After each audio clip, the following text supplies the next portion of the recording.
So we decided to have this extra session just to kind of finish up a few topics that could have been left behind, and we'll have the normal class tomorrow as well. And so tomorrow would be the last class for this semester.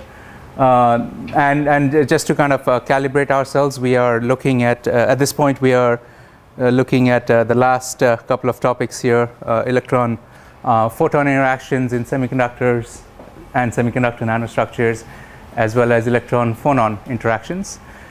And then these are the basis for anything that you want to understand about heat or light and its interaction with semiconductors. And the fundamental microscopic process is the process that we are discussing right now. And we are looking at it as under the umbrella of this perturbation theory, where the basic idea is we have already solved completely the problem of what are the states allowed for an electron once it's in a periodic crystal, which is the semiconductor. That gave us the band structure, the EK diagram, the wave functions, all that. So we solved that problem. Now we are perturbing the electrons with phonons or defects or with light, and seeing how are the occupation of these states or these eigenstates of a crystal, which are the block states, how are they getting changed with because of these perturbations, right? So that's kind of the basic idea, and from there we derive transport properties. We looked at scattering due to defects. Now we're looking at phonons and light. So that's kind of the basic idea, so you are also solving a few problems in the last few problems of this assignment, with starting from scattering and mobility. Specifically, the first part of it, the discussion today, we'll look at electron mobility and how at what are the characteristics if you go to very high temperatures, the electron mobility or the ease with which it moves in a semiconductor does go down with temperature, and that is because of phonon scattering. At very low temperatures, if you are in a bulk doped semiconductor, typically this is because of impurity scattering that you have a just a second. So because of impurity scattering, you have another drop as you go to low temperatures, and typically this power is T to the power 3/2, and this power is T to the power -3/2, and these are certain this is one type of phonon scattering, and we are going to see today what is that phonon and how does it come about. So yeah. That's just because depending on the body temperature of the material, you saw a phonon modes excited at low temperatures, so the impurity scattering. So good point. So in general, as you go to low temperatures, you can classically also intuitively say that I have less phonons, right? And that's right. So absorption of phonons, there are no phonons to absorb at very low temperatures, and that's why the phonon scattering is limited mobility is much higher at low temperatures. That's exactly right. So you're freezing out, you are causing less vibrations of the crystal. So. And mathematically, after doing all the Fermi golden rule numbers, that's what it's going to give you in the end. That yes, but it'll give you now a precise analytical formula that you can plug in and say I have silicon, or I have gallium arsenide, or gallium nitride, or carbon nanotube. How are they different? This formula will give you all that. But the basic qualitative picture is exactly that, right? That at low temperatures I don't have much lattice vibrations, and therefore I don't have much phonons to scatter. And we'll see today how do I get an estimate of how many phonons are there to scatter. So that's the first thing we want to cover today. Okay, so yeah. Okay, good. And just as a point of reference, in your there is a lot of information on phonons in the handouts that so a lot more than what I'm going to cover in the class. I'm going to give you a very basic picture, but it will capture all the ideas which we want to talk about, and which we need to understand at least. Yeah. So lattice waves. So this is the handout, and actually 17 through 21 is all about phonons. So you can read a little more, and then because we are going to discuss after phonons, we're going to talk about photons. That part is discussed in your slides around slide number or handout number right after this transport. In 29 is all about optical properties. Okay, so photon, like electron-photon interactions.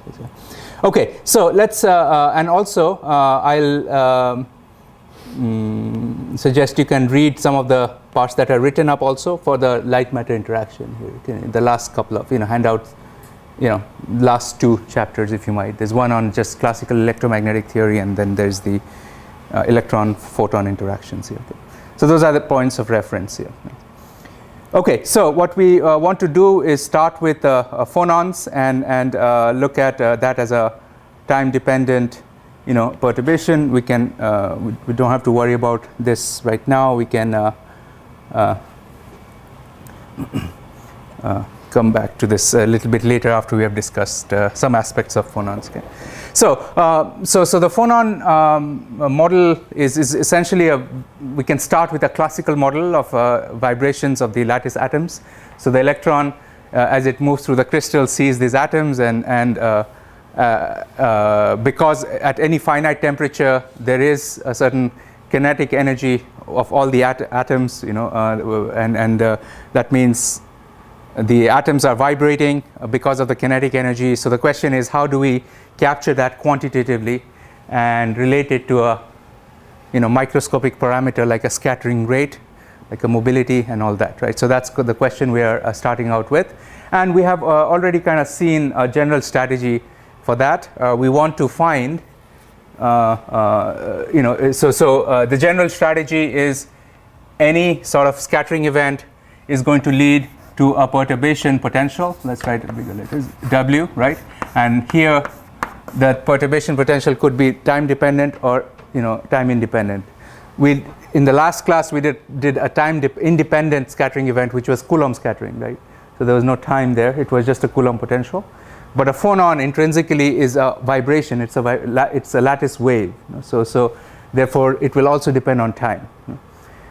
And once we identify this scattering potential, the next step to find a scattering rate from k to k prime, that is given, that prescription is given already by the Fermi golden rule.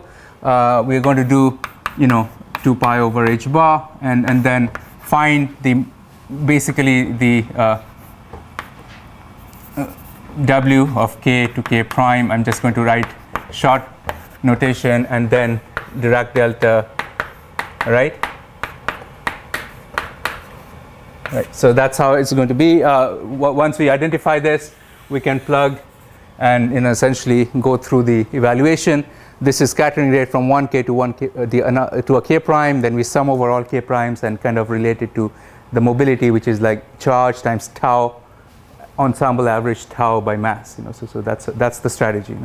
So the first job is, let's identify, as an electron moves through a crystal, and there are atoms in its way, right? And if the atoms were not vibrating, if they're perfectly in their periodic locations, there are no phonons. So that's and this is a perfectly periodic crystal, and your electronic band structure, if the electron is in the conduction band, is here, and if your electron is in that state, it's going to remain in that state. It's not going to scatter. W is 0 as far as phonons go. No phonon scattering. It's very simple, right?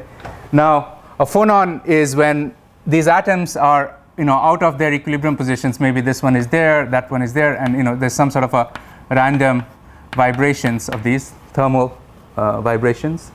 And now the electron obviously sees something that's a perturbation to the periodicity, right? So it's not a perfect crystal anymore. If I take just any snapshot any time, this atom is here, that atom is there, it looks more like an amorphous crystal, right? Amorphous material. This is an amorphous crystal, right?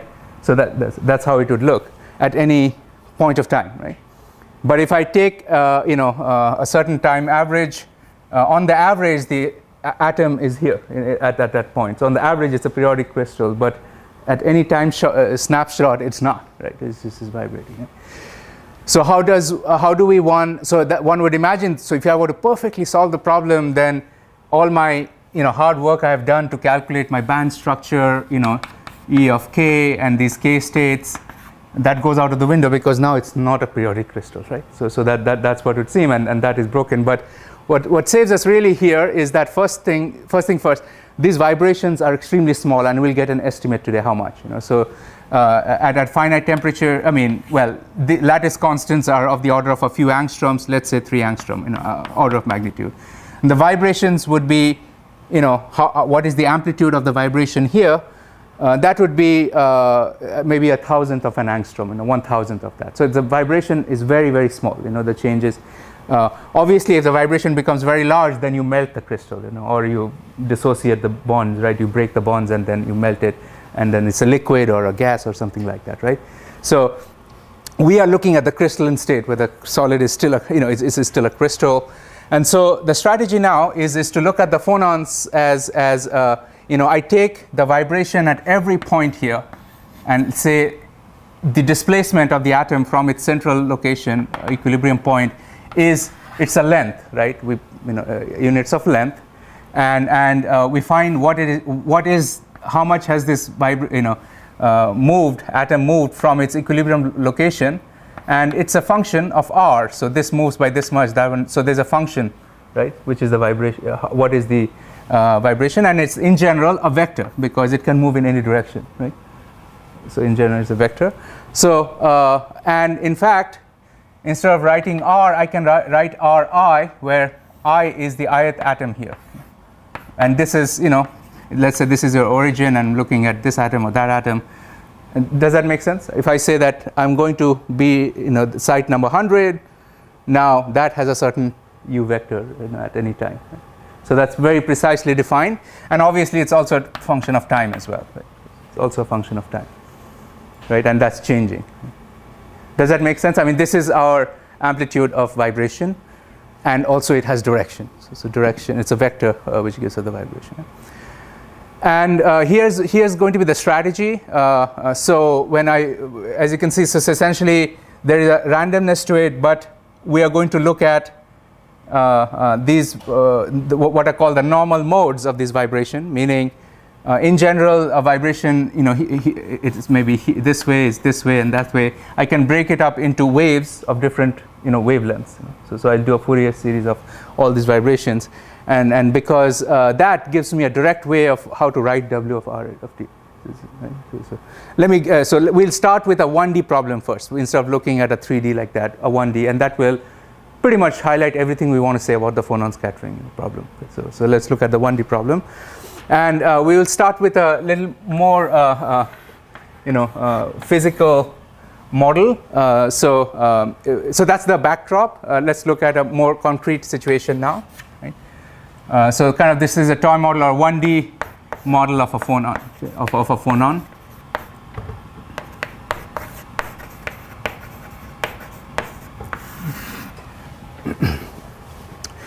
So the model we're going to look at starts with the much even simpler model, which is not a phonon. And here's a model. So where in a crystal, as you might imagine, each of these atoms is bonded to the other, and so one can imagine this to be a mass spring system, right? This is a mass of m, and then there's a spring that's connecting them. The chemical bond is a string. So that if I pluck one and I let it go, it will set off vibrations, and it's and then if there's no way to get that energy out, this thing will vibrate forever. But if there are dissipative processes, the vibrations will die down ultimately, right? But it's a mass spring system. And what is the most elementary mass spring system? Well, that you have probably solved in a lot of other courses. You have a mass m and a spring constant, typically k, but k we are using as wave vector. Let's just call it c or something like that. It's a spring constant, right? Mass and a spring. And you have most likely solved it definitely in classical mechanics, but maybe even in quantum. It's the harmonic oscillator problem in the quantum mechanics, simple harmonic oscillator. But let's look at the classical problem. Here, the solution really is that force, if I were to take this from its equilibrium position and I move it a certain x, let's call this x is equal to 0, and then I move it and I stretch out the spring, then what is the force on the mass, right? So k times x, right? K or a c, spring constant times x is the restoring force. That's Hooke's law, right? So and actually it's negative, so it tries to restore it to its original position. And here x is with respect to its equilibrium position, so you can write it as x minus x naught or something like that. So, yeah. And that, okay, so that's good. So that's force, and then now. What will happen physically if I take it, a certain distance and I let it go? Right? It's going to oscillate, right? And what is the frequency of that oscillation? Right. So it's basically related to the strength, the mass and the spring constant here, right? And so the kinetic energy, rather the energy of, let's write it this way. What is the potential energy of this mass as I've moved it out here a certain distance x? If I stretch a spring by distance x, its potential energy is half c x squared. Right? Basically, you integrate this with dx from 0 to x. Right? So right, force times distance, integrate. That's potential energy. Kinetic energy is half mass times dx over dt whole squared, right? Half mass velocity squared, right? Half mv squared is classical, right? And I think you can show from here that here x will be a sinusoid. It will have a certain amplitude, and it will oscillate with a certain frequency. And what I'm trying to get to is you can show here that it will be half m omega squared times x squared, where omega is the frequency at which it oscillates, and omega is square root of c over m. Where spring constant over the mass. So yeah, general solution is you say, well, x is certain x naught, which is the amplitude times the cosine of omega t, right? And try that solution, and you will see it will work out here. It will solve the Newton's law, which is force is equal to mass times acceleration d2x over dt squared, right? It will solve this equation, right? So that's the standard mass spring system, right? So a phonon is just the same problem, except we don't have this wall here, right? And I'm going to just, so instead of that, you can now think it's a infinite chain of masses, right? And a periodic crystal is essentially just that. It has a mass here, a mass here, a mass here, and this thing is your lattice constant A. And it goes on like that, right? And a real crystal would have also a three-dimensional, there's nothing that the mass is sitting on. It's also bonded to another one this way, another one, and x, y, and z, all three directions, right? So that's really a classical picture of a crystal from the point of view of vibrations. That is vibrations. Okay, so a phonon. So if I take such a one-dimensional mass spring system, and then I say that I'm going to basically let's say try to pull this over to the right side and let it go. Right now, what are the vibrational modes for it? And I'm going to try to find out what are the modes allowed. Trying to find the potential energy of the modes, kinetic energy, the force, and that will give me what is called the Phonon dispersion. It will not allow any random vibration, because a 1D crystal has a certain symmetry associated with it. It's one-dimensional and all that sort of thing. It will only allow certain modes of vibration in it. So it will not allow all possible. Well, okay. So let's look at what it's going to give us. Okay. So what we are going to do is look at let's say a site here. We are going to call, what was I calling here? I, okay. So let's call it S. S is the number, maybe 30. This is the 30th atom. Then that's S plus 1, and that's S minus 1, and all that. So I'm just using this as an index of the number of atom here. And the vibrations, I can pluck it in two ways. These are, or rather, actually 3 ways in some sense. So I can either move this atom in the same direction. Let's say this is your x-axis, in the same direction as your 1D transport, or I can move it transverse. Right?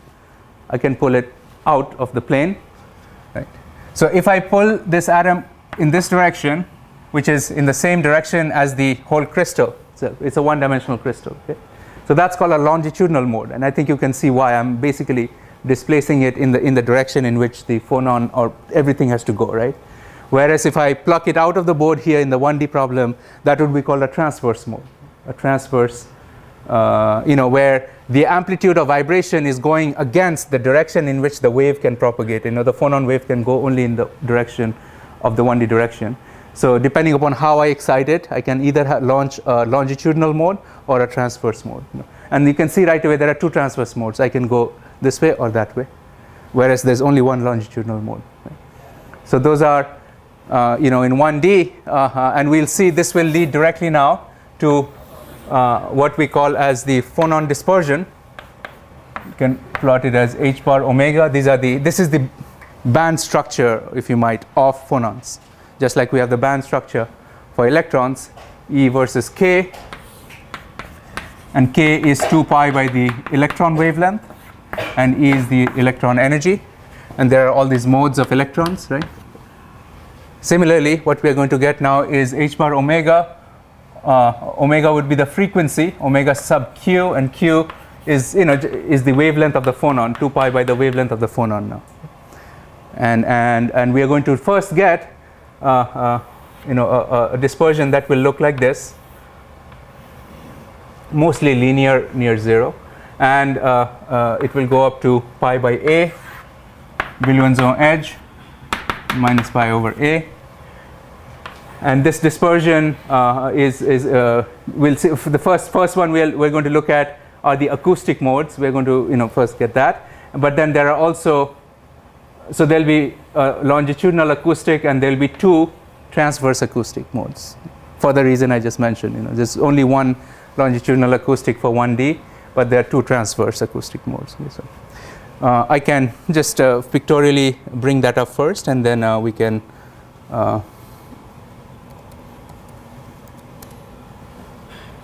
where was that? All right, there you go.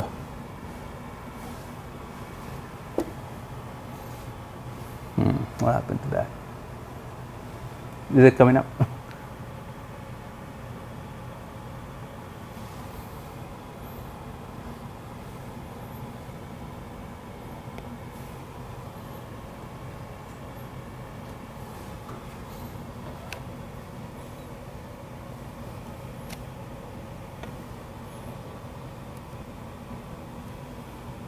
Just a second, let me.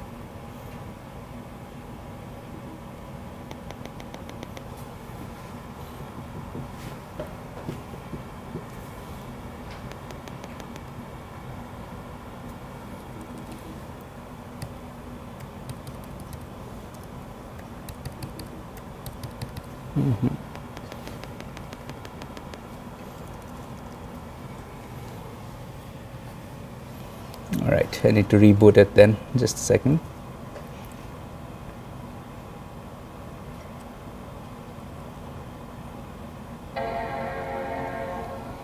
All right, let it reboot. So we can continue with this work.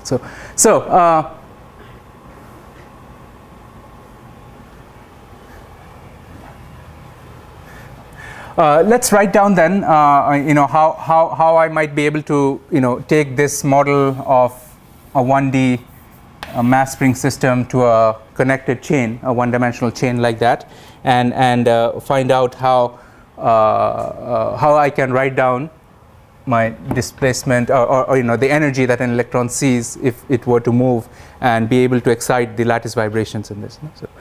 So instead of just one mass and one displacement, now you can see that I can associate with each in lattice site here, s minus 1, s plus 1, and s plus 2. Okay. I can associate with each one of them a certain distance. Let's call it u sub s. So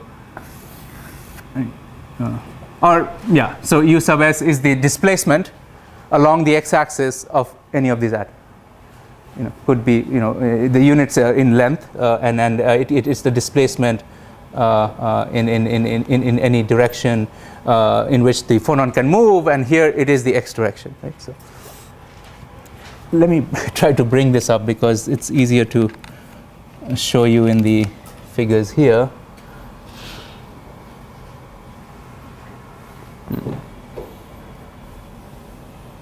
Okay.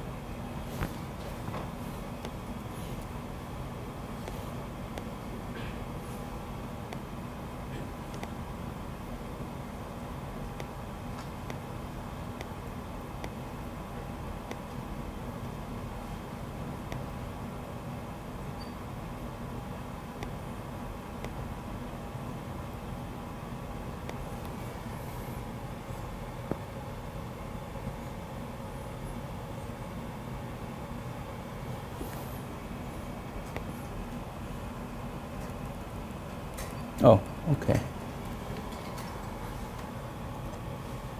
Okay, good. That works here. So, so what I'm trying to get to now is here's the chain of atoms, and if I have two atoms, this is a mass spring system. But if I have two atoms, and I bring them, with a nucleus and then an electron cloud around it, and a nucleus and electron cloud around it, if I bring them close to each other, the potential they see is if I were to bring two atoms first, the electron clouds will repel each other, right? But the electron cloud here will attract the nucleus there, and so you have all these competing forces, right? So the nucleus there is positive charge, attracts the electron cloud, and you have all these competing forces.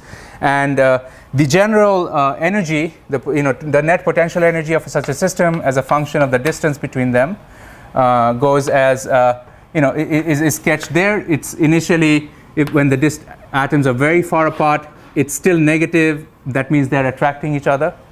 The net potential energy will be lowered if I can reduce the distance, and then as I bring them closer and closer, at some point it will turn around, because there are many things. I mean, the electron exchange interactions, all these start competing against each other, and at some point it becomes prohibitive for the the energy to be lowered any further. In fact, it will repel. So anything above this distance, the atoms attract. Anything below that, they repel. Potential energy, you have to pay a price to bring them any closer, right? But if you keep two hydrogen atoms very far apart, here they will, it's much more favorable for them to come together and be at this distance, and that's the reason for chemical bonds. That's why most of the gases have N2 and O2 and all that, right? So that's the equilibrium bond length of any two atoms, and at least in gaseous form it's very trivial, but even in a solid it's like that, right? So if you there's a reason why silicon would like to form a crystal rather than be individual atoms separately, right? So this is effectively our equilibrium lattice constant, and now what I'm trying to say is, so that's A naught, that's the equilibrium lattice constant, and I'm going to move around by stretching the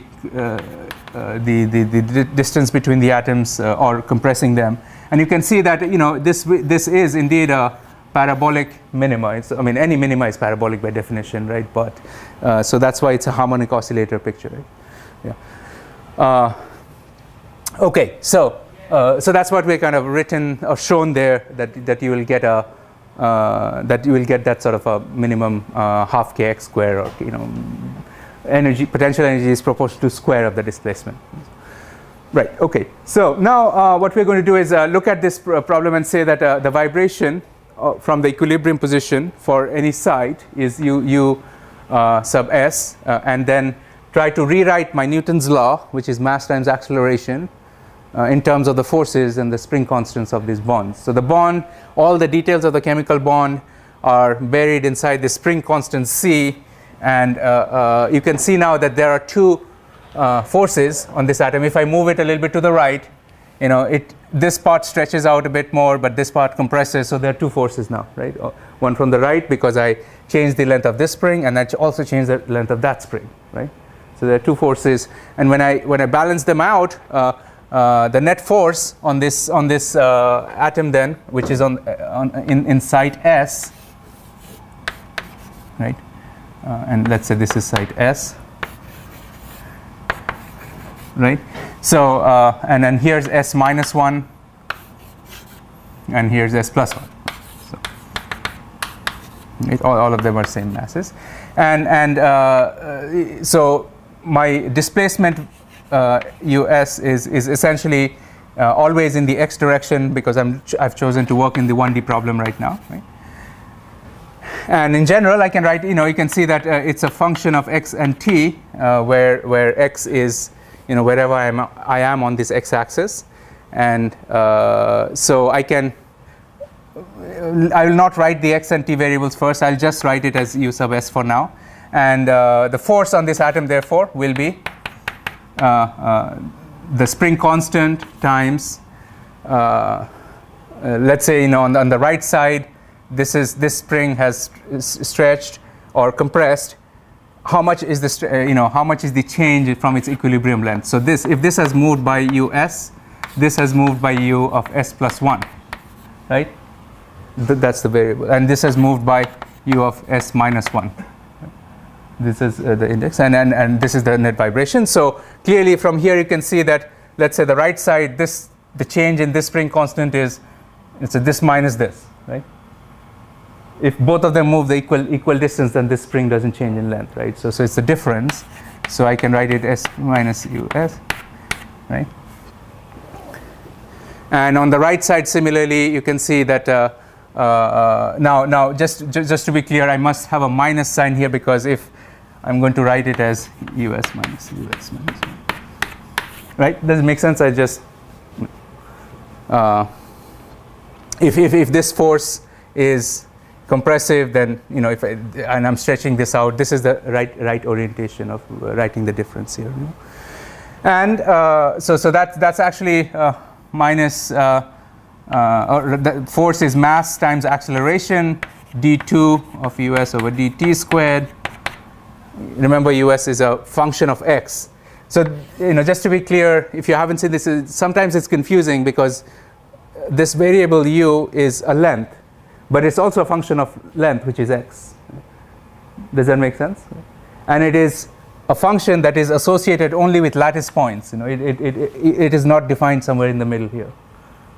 Does that make sense? The real vibrational frequency is really a function of, let's call it s times a comma t, where a is the equilibrium lattice constant. So it's only defined at those lattice points. And at that point, if I'm sitting at that point, how much did I move? So this tells me which point I'm sitting in, and that tells me how much did I move.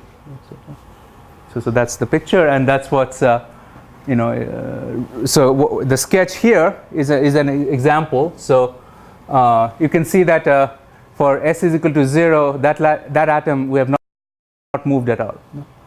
But the one which is s is equal to 1 has moved a little bit to the left, and therefore the u here, that thing is negative. It has moved a little bit to the left. So it is, so it's a function that is defined at discrete points of the lattice. So at this point it is negative. At that point it moved to the right. Therefore that's positive, and so on. Does that make sense? Is it discrete? Yeah. So here and so that now your new Newton's equation is Newton's law is u s minus 1. I'm going to just regroup this a little bit. 2 times u sub s, right? Yes.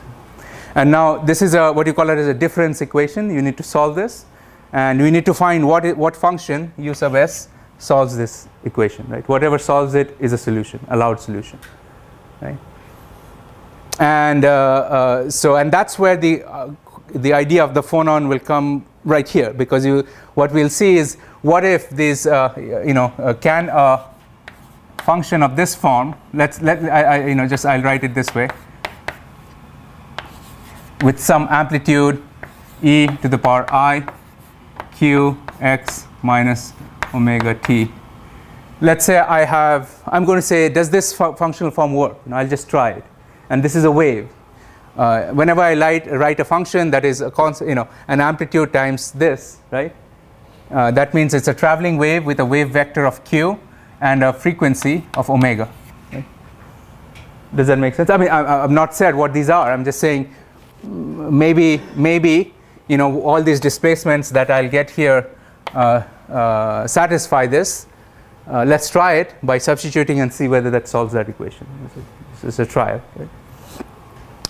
And I mean, we could have said it by looking at the equation, because it has two things. It has a spatial dependence. If you think about this is a d by dx. This is a difference in length, right? And here's a d by dt, right? And it's saying your frequency in real how fast I'm changing in real space is in space is related to my frequency in time. So that's the meaning of this differential equation. Something is changing in time and something is changing in space. They are related, and a wave is a very natural solution for this sort of thing, right? So something that oscillates both in space and time, right? So we assume that, and we substitute it here. So what will I get if I substitute on the left hand side? There's a double time derivative, d2 by dt squared. What's that going to do? Right? It will pull out, right, I times omega minus I omega, and throw it in the front, right? So what will I get here on the left side? I omega minus whole squared, right? And I'll leave the mass here, and then it will leave your functional form as it is there, right? E to the power I q x minus omega t, right? Right? So that's your left hand side.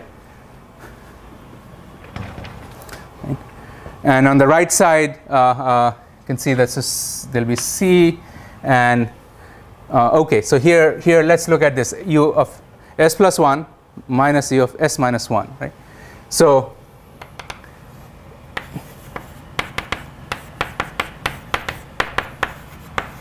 e to the power I. So s plus 1 means, so let's say s is at a certain x, then s plus 1 is x plus a, right? That's the lattice constant, an extra length a, right? So maybe I should just write it in this way. U of s plus 1 is u of s at x comma t times e to the power I q a. Does that make sense? Plus a, right? You just, because that only, this goes x plus a, right? And everything else stays the same. U of s minus 1 of x comma t is us, same thing, but e to the power minus I q a. And if you have done tight binding and all, this will all look very familiar. But this is in the phonon form now. So I take these and I just substitute these here. Right? I substitute all these things here. And what you see is you get s plus 1 and s minus 1, and this, all three have a common factor, and that's just the us, this part. So just pull that out, and that thing is also sitting on the left side, right? So, and this, you notice, is u of s x comma t. So what am I trying to say? I have e to the power plus I q a plus e to the power minus I q a minus 2 times, all right, let me write that down, u0. Okay, so right, and that just go away, and that means you have solved the equation. You have a solution, right? Do you see that? I mean, that this cancels out. Okay. Now, well, let's see what is the solution giving us. It's giving us now two things. One is, I mean, really the solution, what are the unknowns in my solution? I've said any q, but q has a physical meaning of a wave vector 2 pi by wavelength, and any omega, right? That's, a wave can have any q and any omega in general, right? But what this equation is telling me is, for your problem, which is a mass spring system, the omega is related to q by this equation. And that's what you call as the dispersion relation, or the band structure. H bar times omega is the energy of that phonon, and q is the wave vector of that phonon now. Right? So this is how you got your phonon band structure. And if I just deconstruct whatever came out there, what you get on the left side, I'm going to write, instead of just omega as a function of q, okay? Because it's dependent on the wave vector, and you get a square of it here, right? And I will give you a minus 1, so let's pull those things out. So you get a minus Remember, I square is actually -1. It's not +1, right? So, and there on the right-hand side, you also get a -1. And you notice that that is just 2 times cosine of QA, right? 2 times cosine of QA. So you can flip everything around. And what you get here is 2. So there'll be a 2 that will come out here. And mass will go to the right-hand side. Let me write that down. 2 times C over M, right? 1 minus cosine of QA. Right? And 1 minus cosine QA is really 2 times sine of sine square of QA over 2. Right? So, okay, so that's, let's write it that way, and that will become, so 2 times that, so it will become sine square QA over 2, and take a square root on both sides, and sine, but its absolute value, and that is your phonon dispersion. That's your acoustic phonon dispersion, right? So omega is going as sine of QA over 2. So, and basically, if I plot it, omega versus Q, it's going to look, something like that. At very low frequencies, at very low Qs, it's linear, right? So for Q is very small or very long wavelength, if you might, when the wavelength Q is 2 pi by wavelength of the phonon, and that's wavelength is very large, then Q is very small, and then sine of QA over 2 is of the order of QA over 2. That's, sine x is roughly x when the argument is very small. In which case, your frequency of vibration for very small, values here is linear with the Q. Right? Only at very high wave vectors it becomes sine, it curves around, but for small wave vectors it's linear, right? And omega becomes linear, so what is the factor? We get 4 C over M, and this just becomes QA over 2, right? And the 2 and 2 can 4 go away, and the frequency therefore becomes, I'm just going to rewrite it a little bit here, this way, C times A squared, just pulling that inside here, over M times Q. Okay? All right. So that's your linear frequency at very low, at small values of Q.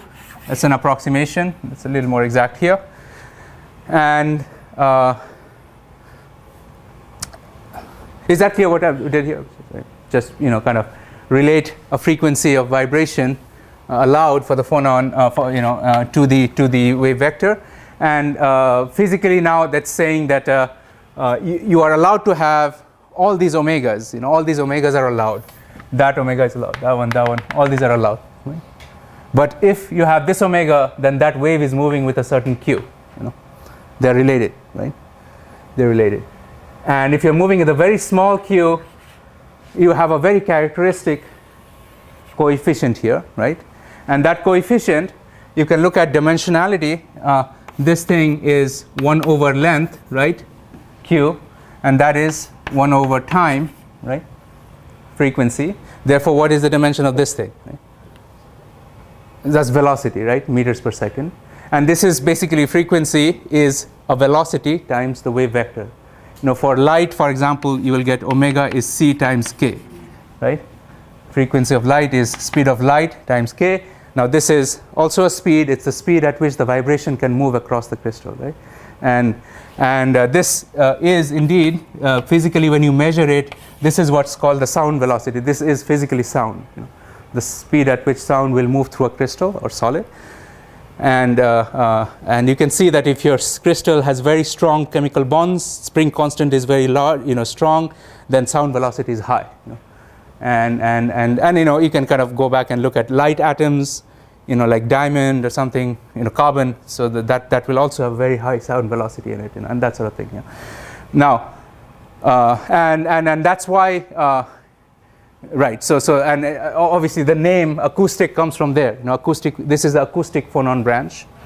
The acoustic is because it's sound. Sound is acoustic, and phonon is also comes from here because, as you know, phonos means sound in Greek, right? And then phonon is one quantum of this vibration. One quanta, meaning I have a mode here, but this mode of phonons. All right. So now if I take this chain of atoms, and instead of having an infinite chain, let's say I have a finite chain. I put them, these masses now in a ring. Do you know what I mean? Just like I did for the electron, I close it. It's a periodic, lattice now. If I close it, then exactly like for the electron, I'll also have a 2 pi over L separation of the modes of the phonons now. Right? Do you see that? I mean, these are, you have to. So now this e to the power iq dot, this thing has to also satisfy that if I go around, add x to x plus L, right? It should come back to itself, and that will force you to have a certain, q, and these q's are 2 pi by L times an integer now. Right? So now these are individual phonon modes, and each of these modes now, unlike an electron where you can only get an up and down spin, you can put as many phonons as you want in this because phonons are bosons. They are not fermions. They are not subject to Pauli exclusion principle.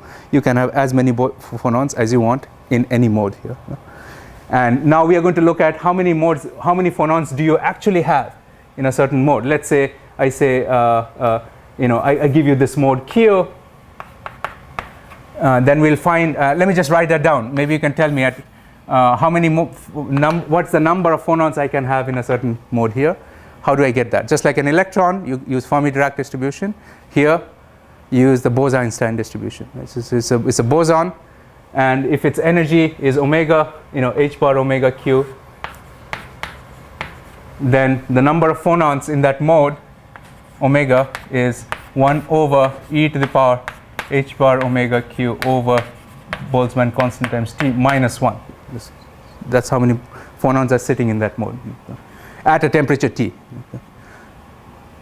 Does that make sense? I mean, that's telling you that if I take this crystal, physically what I was telling you earlier is I am physically plucking this and moving it around, right? But when you actually have this crystal sitting at a temperature T, I don't have to do that. The temperature is already giving it that energy, right? That amount of energy.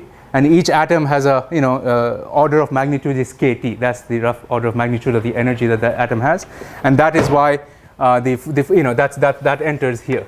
So that's the higher is the temperature, you can get it from here. Right?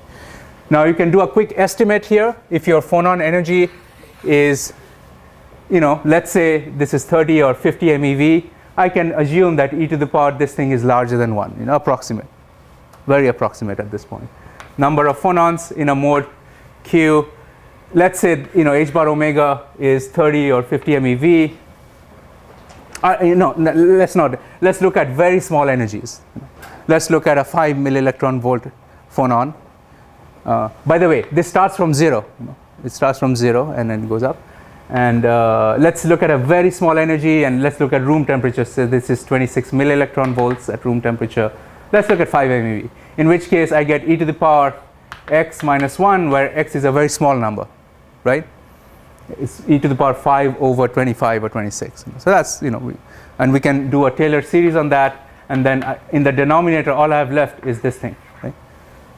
Do you see that?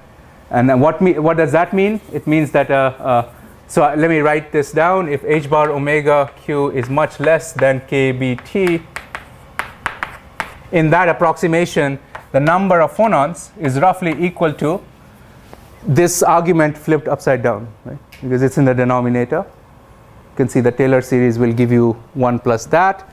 So that just becomes kBt divided by h bar omega q. Does that make sense? I mean, that's just the approximation here.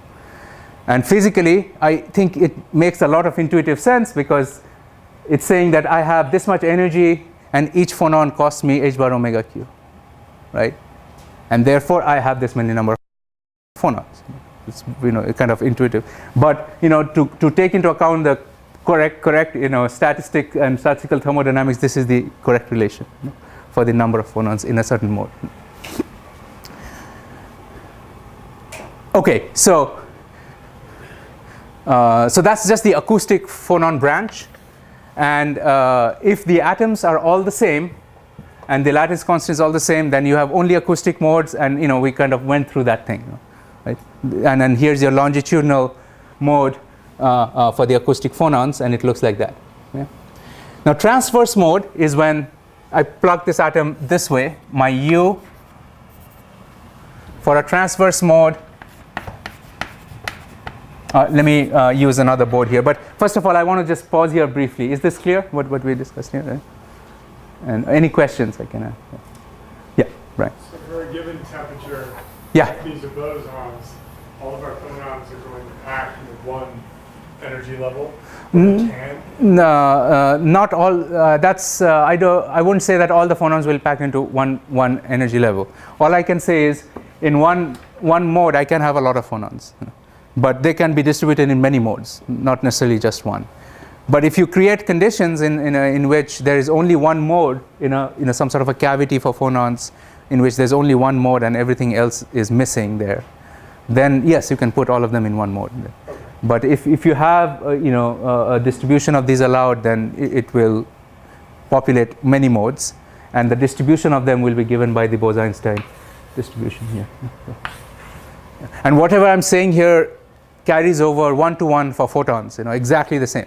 So for a photon, instead of vibration of atoms here, it will be the vibration of an electric field in space, and photons will also have modes like that, except the photon mode is the simplest. Its omega is c times k, and there's nothing else there. There's one mode, and then each mode, then you can put one photon or you can put a billion in it.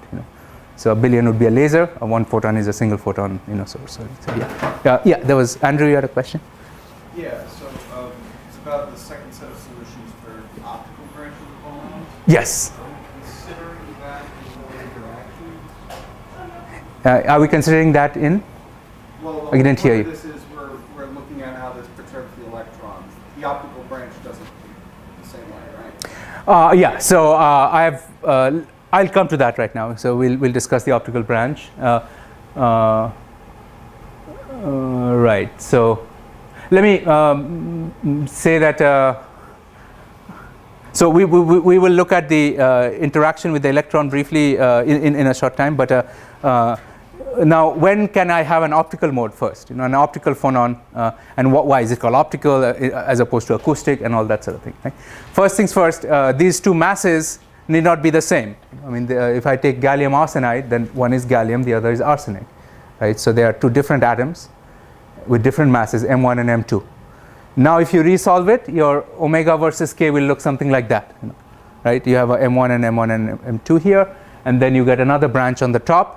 And this branch doesn't go to 0 when Q is 0. It will, right? I mean, that's how it's going to look, right? And that's essentially this kind of cosine function again. And again, we can have so as far as the vibrations go, the optical branch is characterized here. The acoustic branch has a unique property that the vibrations of the next nearest neighbors are all in phase. If that's going to the left, that's also going to the left. That's going to the left too, and then it goes to 0 before it goes to the right. The optical mode is out of phase. So okay, so that's acoustic mode. And if the atoms are vibrating in the direction of the axis, then it's a longitudinal acoustic, right? It's going in the same direction as the wave, because the wave is always going in the x-axis here in one dimension. Right? And if the vibration of the atom is also in the same direction, they are parallel, then that's what we mean by longitudinal, right? But the transverse is when the wave is going in the x direction, but the amplitude of vibration is in the y or the z. Right? So that's a transverse acoustic or a TA mode. Okay, right? And that's a longitudinal acoustic. Here's a very important distinction between the two. Kind of obvious, but at the same time, we will find it to be very, for your assignment problem, you will find this useful. If I write the, amplitude of vibration as a vector, okay, then I can write it as a certain unit vector which characterizes the direction in which the vibration of the atom goes times it's amplitude times e to the power I q dot r minus omega q t. So see, I've written it slightly differently now.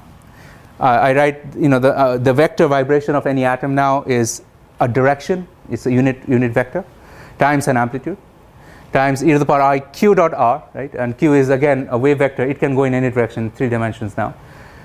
Minus omega sub q, because we now know that omega and q are tied together through the phonon dispersion of the crystal, right? Through the atoms and the spring constant. Now, you can see that for a longitudinal acoustic mode, U is parallel to Q. Does that make sense? Q is the direction of phonon mode, right? And U is parallel. But for transverse acoustic, right, U is perpendicular to Q. Right? Because the phonon is going this way, but the atoms are, phonon wave vector is going that way, but the atoms are vibrating that way, right? So that's a transverse. And we'll find that for electron transport, as the electron moves along, for certain scattering events like deformation potential and all that, this will be unable to interact, it will be unable to scatter electrons. The transverse acoustic mode is unable to scatter electrons. It's all because of longitudinal. And we'll see there's a very physical reason for that now. Yeah, quick question, yeah. That's not like a dumb question, but can you have, transverse acoustical modes if you're only training 1D? Say that again, the question. 1D scenario, can you have transverse acoustic modes and try to then walk a second dimension for the transverse part? Oh, yeah, of course. So when I say 1D, the atoms are indeed in a 1D chain, but if I don't allow them to vibrate in the other two directions, yeah, you are right. I mean, I can't have the transverse mode if I don't let the atoms, somehow they're clammed and they're not able to move out of the plane. But what I'm saying is, imagine a nanotube where you actually have, or a chain of atoms, right? Physically, the electrons can only move in that direction, but the atoms can move, in the transverse direction. So the transverse direction is always allowed in any physical system. But if you, kind of imagine that I have a nanotube and I have clamped everything around it and it cannot vibrate out of plane, then the transverse mode is not allowed, right? So, but here we're saying that, yeah, so the electrons are able to move in X direction, but the atoms are able to move in the other direction a little bit too. Yeah. Okay, so now, so I'm not going to try to derive the optical phonon dispersion. You can work that out. But the major difference is, if you look at a longitudinal optical, or let's look at the transverse optical. Transverse optical, you have red, the blue and gray atoms. So if the red goes, one way, this is out of phase. It goes the other way. That's all there is. This is the difference. And you can see that this will cost you a lot of energy because you're kind of stretching out. Especially here, you can see it will cost you a lot more energy at small wave vectors, and that's why you have energies are way higher for the optical modes. And the other reason why they are called optical modes is because this is a dipole. If you have charged atoms here, like gallium arsenide or gallium nitride, then let's say this is gallium. It's typically slightly positively charged, and group 5 will be slightly negatively charged. So you have these dipoles now, positive and negative dipoles, and it's a wave of charge. It's a charged, effectively charged density wave, if you might, but really, and then it interacts extremely strongly with light, as light goes through, because light is also an electric field that's oscillating in space, right? So it interacts very strongly, and it scatters light very strongly, and that's why it's called optical phonon, because this phonon talks very strongly to light. And if you do a Raman measurement and all that, this is the mode you are measuring. Because light scatter off, and it, when the frequency of light becomes resonant with the energy here, then you see a large scattering peak. And that's okay. So that's the optical mode, and I'm not going to say too much more about it. Now, among the two modes, longitudinal and transverse acoustic modes, first of all, you can see right away that if I have a one-dimensional crystal, then I have only one transverse acoustic mode, right? But I have one longitudinal acoustic mode, right, in a 1D crystal. But I have two transverse, X and Y and Z are the transverse, right? Does that make sense? So I have actually two LA modes for a 1D crystal, one LA mode for the 1D crystal, and two TA modes, right? Now, if I have a 3D crystal, how many longitudinal modes do I have? 3. it can go, wave can, go, so I can, wave can go in X, Y, or Z, right? So this is in 3D, or if you want, other ways to define it, but Cartesian coordinates is easy to think about. Then how many transverse modes do I have? For each mode, each longitudinal mode, I have still 2, right? So you can do the numbers. You'll have 6, or right? So you have like 3s minus 2. So that's 3. So depends on the dimension. Similarly, for 2D, you can count how many modes you have and all that. Okay. So now the other question I just want to qualitatively answer is, why is it that the longitudinal mode energy is larger than the transverse mode energy for phonons? And this is, when you measure it, this is what you get. And you can see it in the pictures here right away. Why? Because in a longitudinal mode, you have these planes of atoms, the red, say, and the gray. You can see you are really changing the distance between the planes. You're kind of going this whole, and you're kind of going this way, right? Especially in a polar crystal. If you have a polar crystal, these are slightly negatively charged, these are slightly positively charged, and you have these charges moving against each other. So it costs energy. It's like a capacitor, and you have energy. Whereas here, the distance between these planes is really not changing. It's kind of sliding against each other. So that's much lower cost of energy. You can work this out quantitatively. You will get exactly that. Yeah. That's only true for an acoustic phonon. That's only true for an acoustic phonon. Exactly right. Yeah. From this picture, because they are out of phase, you can redraw this for the optical phonon, and you will be able to also explain why the TO mode for optical would be higher. If you try to redraw this picture, you'll see that physically the oscillations are such that it will cost you less energy for the optical, but it couldn't cost you more for them. Yeah.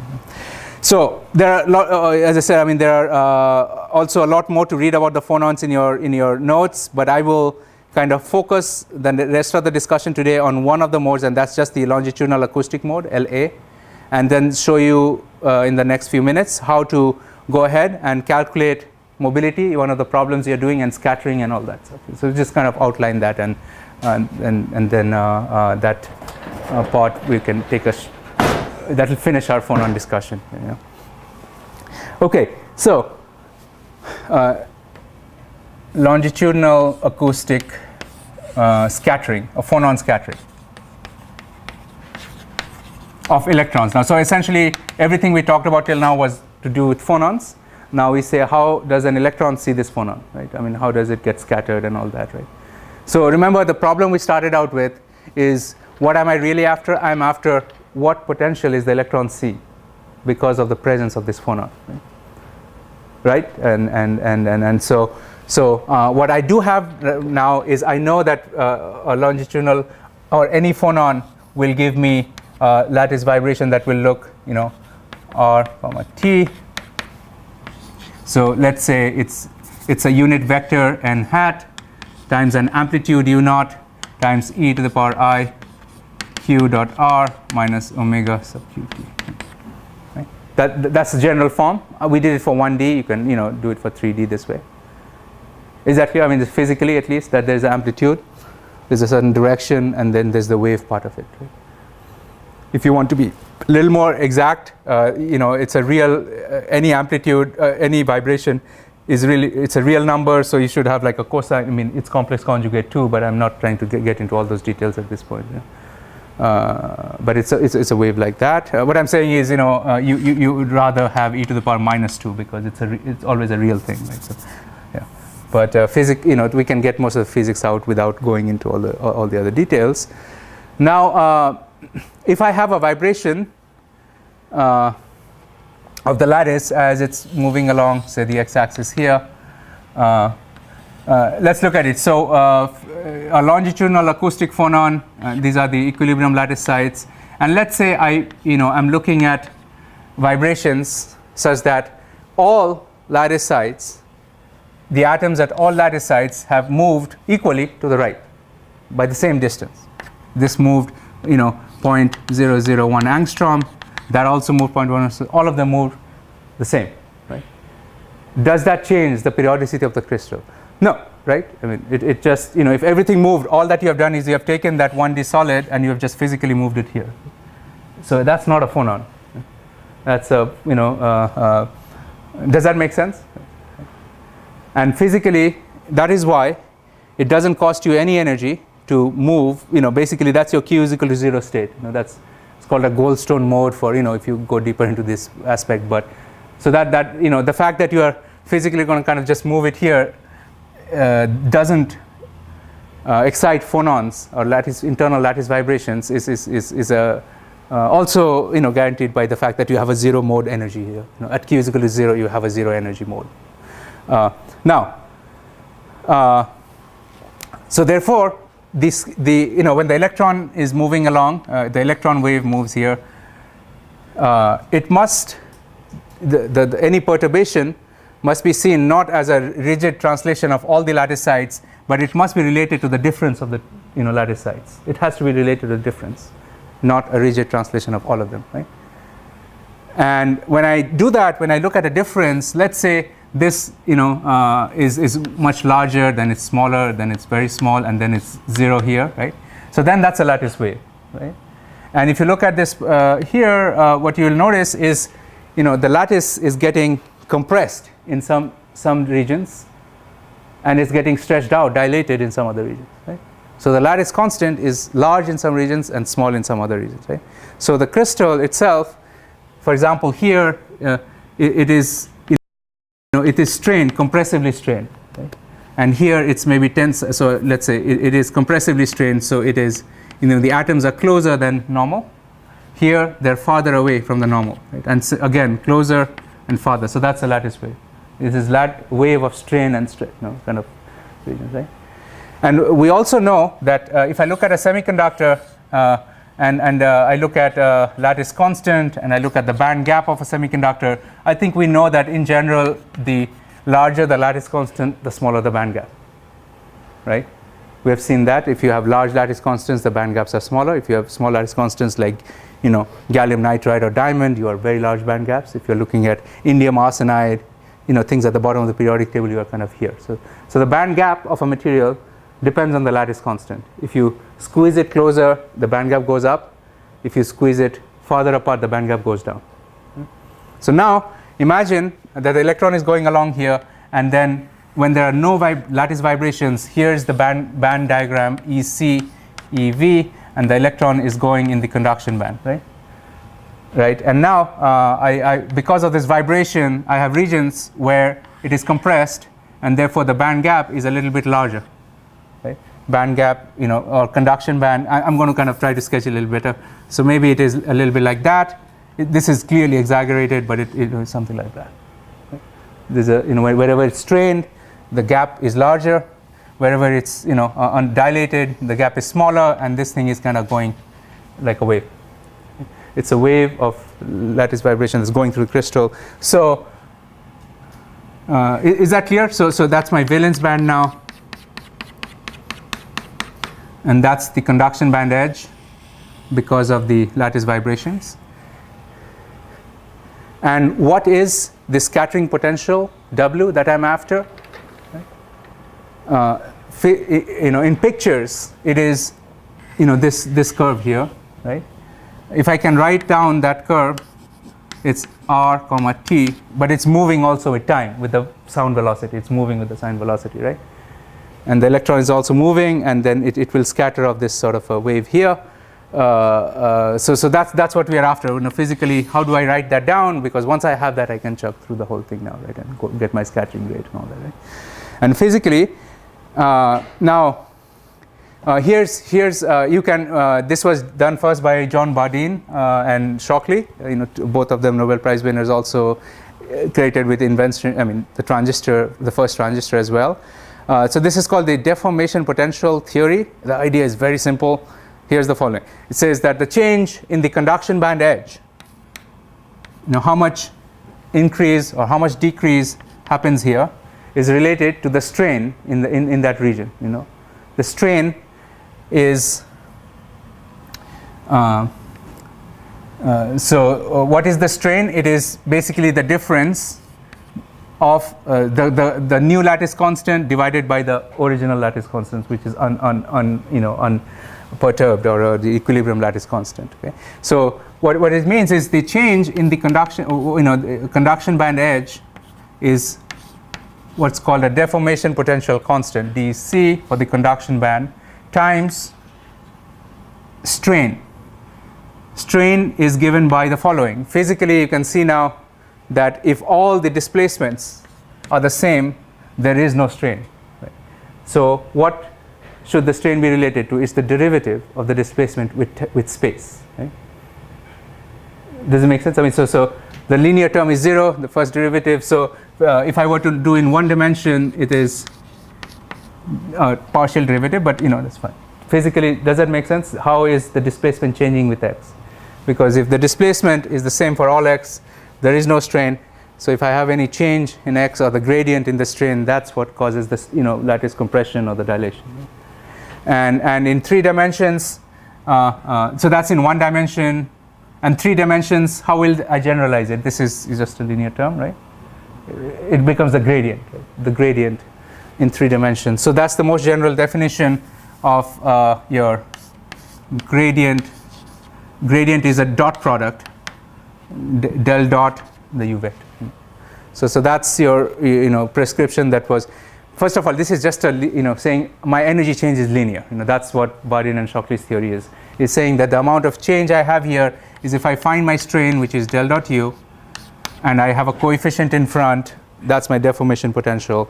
And this is of the order of 10 electron volts for most semiconductors. Could be 8, 7, something like that. Order of magnitude, 10 eV, deformation potential. And with that, you should be able to solve the entire problem now, because you see, u as a function of r and t, and that is what we are calling as our scattering potential. This is exactly because physically you can see that's how perturbation, that's how my conduction band edge was changed, right? Because conduction band edge was flat, and because of the phonon, it has become like that now. Right? So, it's the difference, and that's how. So from here, you can see right away that if I have LA phonon, right, longitudinal acoustic phonon, then I take a del dot of this, and it will pull out IQ dot, IQ here. Right? Q is the wave vector, the direction of propagation. It'll pull it here, and then it will take you have to take a dot product with the unit vector in which the vibration occurs. Okay? When you have a LA phonon, Q, where did we write that? Q is, maybe I missed that. Where was that? So we have longitudinal and there you go. Q is parallel to you, right? When you take a dot product, you get something. You get like cosine theta depending on which way the wave is going. But if you have a TA, U and Q are perpendicular, right? And therefore, you can see right away that whenever I do this, I'll get a 0, right, for the transverse acoustic mode. So that means the transverse acoustic mode is not going to cause any scattering potential for that electron. So this is for isotropic band structure and some details like that. If you want to generalize it, there are some conditions under which you can break the rule, but this is a very good very good argument. And indeed, TM modes, electrons don't see them. Yeah. I'm just trying to think about that scattering from the transverse acoustic, because we said that if you're just moving everything, you don't get scattering, but a transverse acoustic is kind of like stretching the distance between each atom. Yes. So you don't have a variation of the potential over space, but you do have a variation of the lattice constant kind of over time. It's like the lattice constant is growing and shrinking over time. Right. You can see that wouldn't necessarily scatter it, but that certainly should have some effect on the It does, electron. okay. Yeah. So the transverse acoustic mode has what you call as a shear. It's kind of, instead of a linear displacement, it's more like somewhat of a rotational if you look at it, right? So depending on the band structure, if the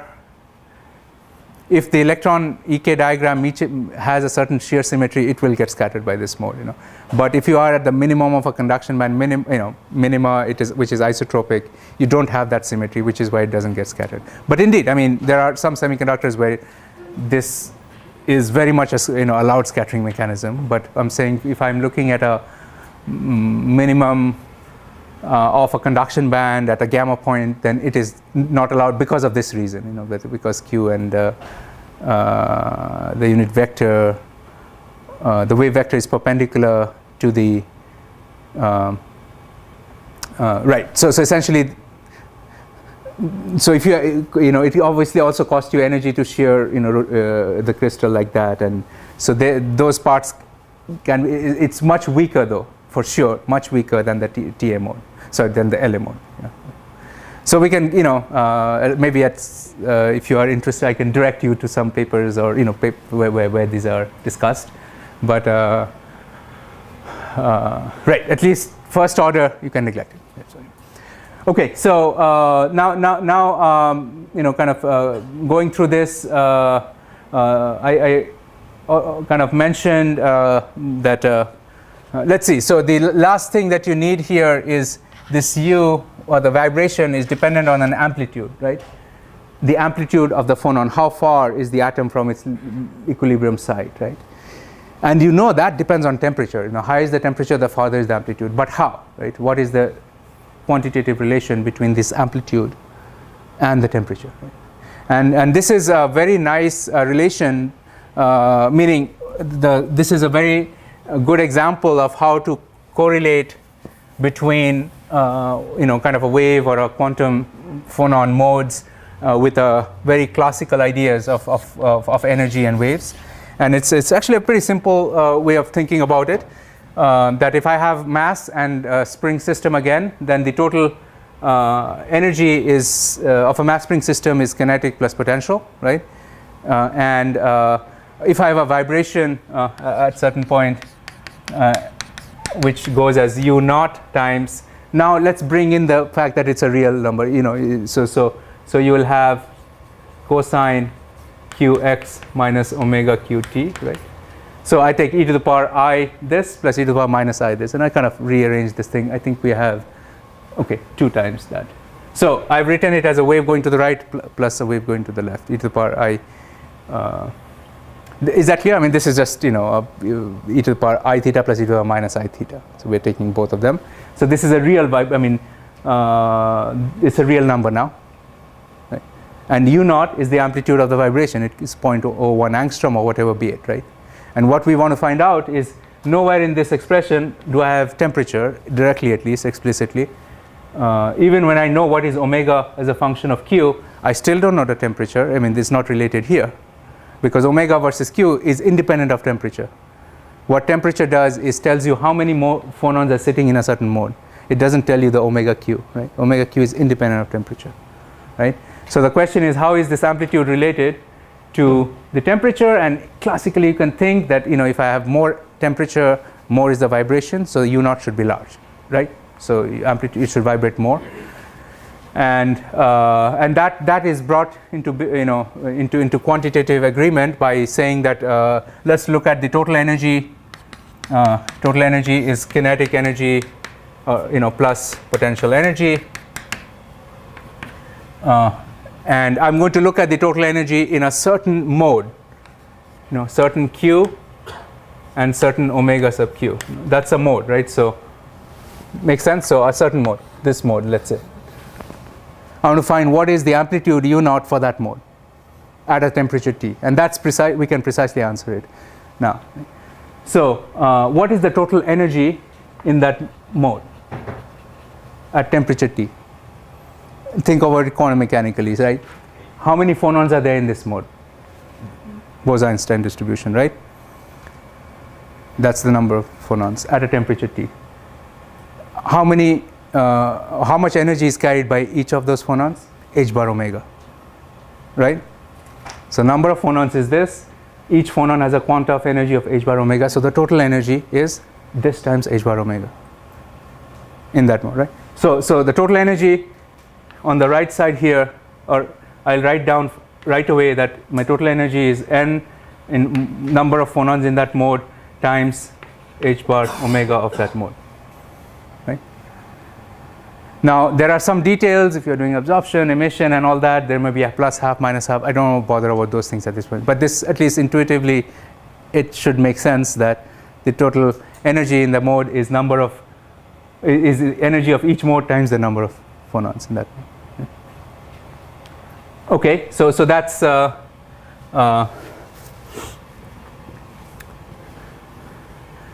on the left side, I have kinetic energy, which is half mass times d over dt squared, right? Mass, half mass velocity squared, and plus potential energy is half times spring constant c times displacement u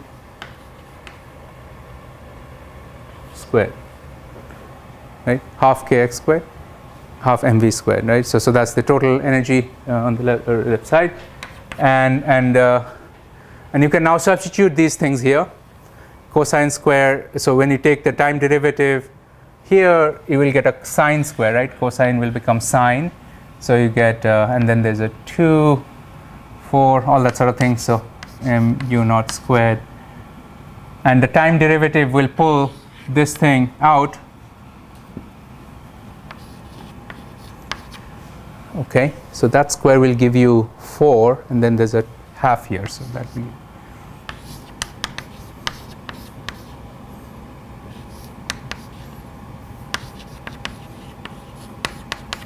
Right. The first term is kinetic, and the second term is potential, and there you can show it will be 2c.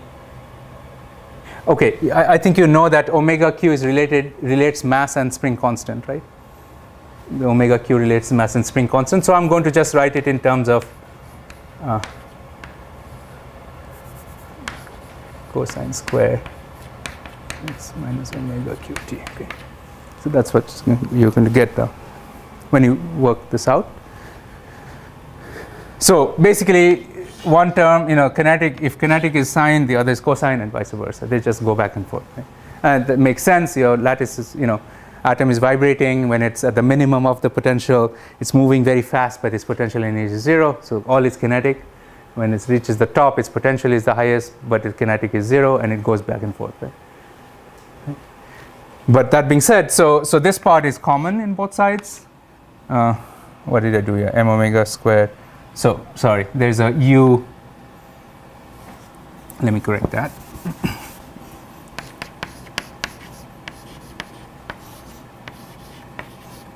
Okay. So this part is common, and then sine square and cosine square add up to 1, right? So they go away. Does that make sense? It just goes away, and what you get now is implies that 2 times m u naught squared. Remember what we are after is what is this u naught, right? Omega q squared is equal to the number of phonons in mode omega times h bar omega q.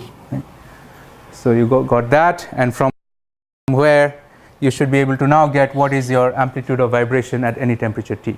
So this is a correspondence between quantum, this is completely quantum picture on the right side, and classical here, and it's by mixing the two you get this, but let me just say that if you want to get it fully quantum mechanically, you can start with writing the total energy here is what you call as a Hamiltonian in quantum mechanics, right? And you quantize this and you get phonon mode vibrations, and you get simple harmonic oscillator like n plus half times h bar omega. It's kind of get very close to what we're getting here is very close to what you'd get in that other way. Now u naught squared from here becomes equal to the amplitude square is equal to let's write this down, the h bar over twice mass of the atoms or the mass of the thing that's vibrating times omega q, and one of the omegas cancel, times the number of phonons in mode omega. And so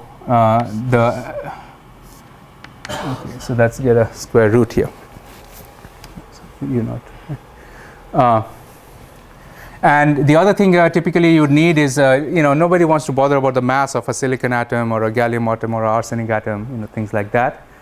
On the other hand, physically, what is measured is the mass density of a solid, right? What is the grams per centimeter cube or kilograms per centimeter cube? The mass density.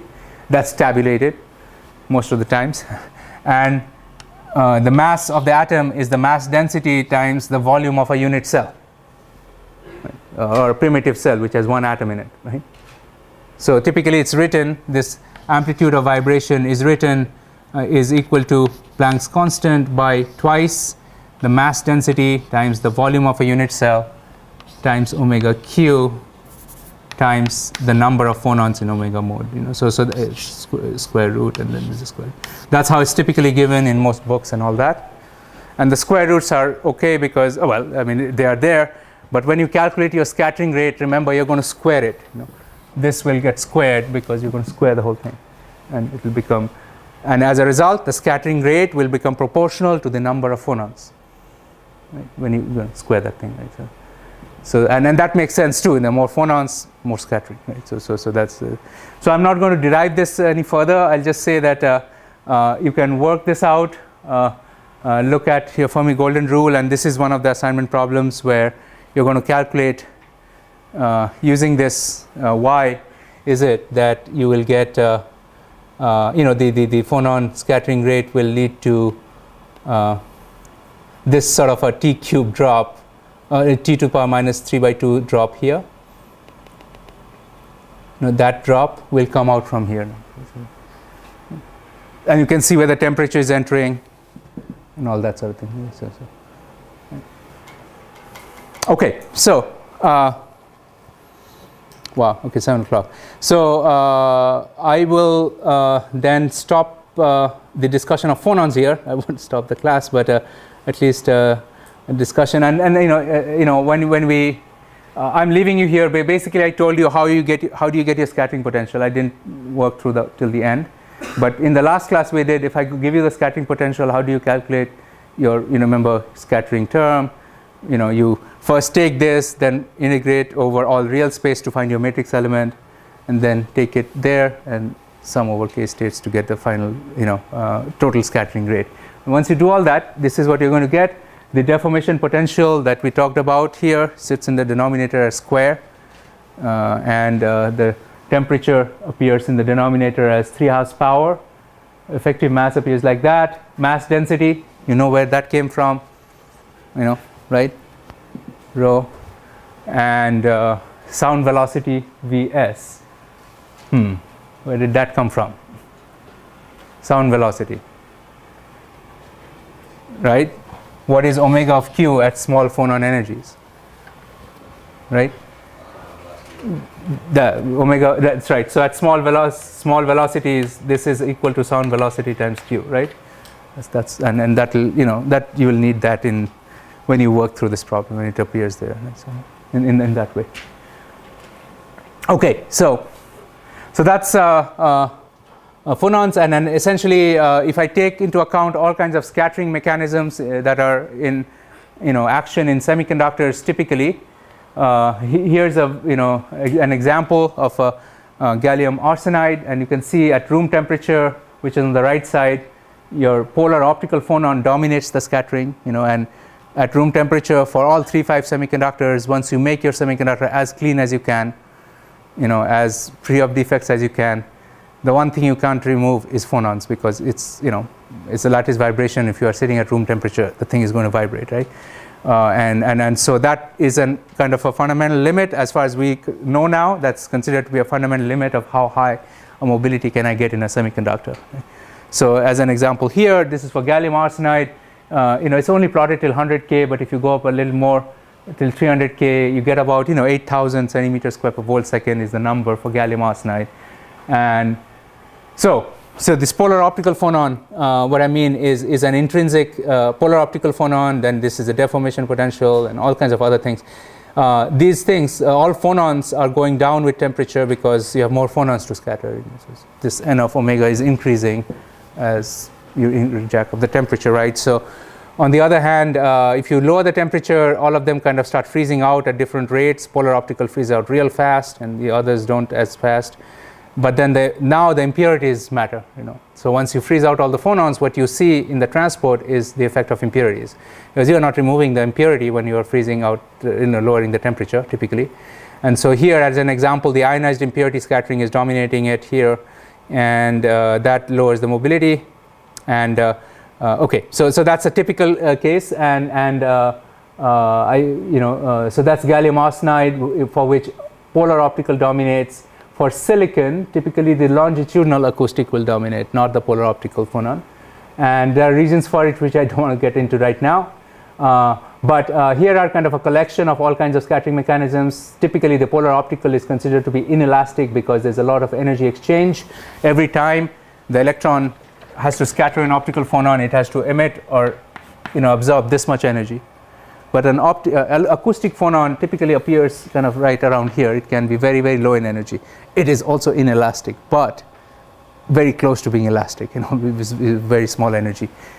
So that's why, ideally I should be listing the, acoustic phonon here, but, it's listed here. And all these others, Coulomb scattering, defect scattering, are listed as elastic scattering, dislocations, defects, and all that. Okay. So yeah, there's a question. What is a polar optical phonon? Right. So the polar optical phonon is. So we talked about what is an optical phonon, right? So optical phonon is when you have vibrations out of phase for the nearest lattice constant, like here, right? A polar optical phonon is if that phonon is going through a polar crystal, a crystal where the two atoms A and B are different and have different electronegativities, in which case the bond is not quite equally shared. So gallium and nitrogen, for example, nitrogen kind of pulls all the electrons towards itself, so it's kind of slightly negatively charged, it's slightly positively charged.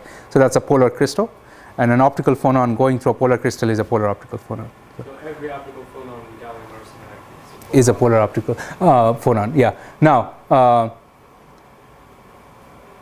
Right, so in a polar crystal, this becomes a polar optical phonon. Exactly right. So, okay, so there are a couple of ways in which you can reduce. If you look at this impurity scattering at low temperatures, you can reduce this sort of scattering by taking advantage of what you call heterostructures. I'm just going to kind of tell you this and not go into too much detail. So, if I create a quantum well and I put my dopants, ionized impurity dopants here, but the electrons are there. So I move the dopants away from the physical location of the electrons. This is called modulation doping, in which case you can really reduce, this part of the scattering. The ionized impurity, kind of move it away, and electrons are here, but the charged impurities are there. And then they get, that scattering at the low temperature. I mean, this part of the scattering gets much lower. And in fact, in gallium arsenide, the highest mobilities today are in 50 million. So you kind of, go from here to somewhere like that, right? You remove this part of the scattering. You never remove it. You just make it, you damp it out, because you physically remove it for a different location, and that's what's used today for things like quantum Hall effect and the extremely high mobility sort of.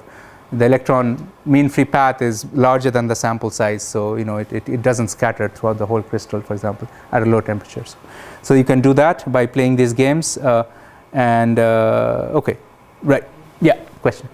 Scattering mechanisms for carry scattering. So we say like isotropic, that's an isotropic perturbation. Yeah, so isotropic would mean that that has exactly the potential is spherically symmetric, for the scattering, and when I say that, I have to be a little careful. Interface roughness is not exactly isotropic, but it has. Okay, so Coulombic is clear. It is because of Coulomb interaction, charge, and this is all not necessarily related to charge, alloy and all that.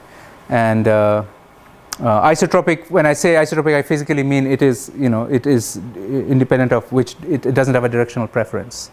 Remember last class we talked about how Coulomb scattering has a very strong dependence on angles. It prefers the small angle scattering. Coulomb interaction, it's a long range interaction, right?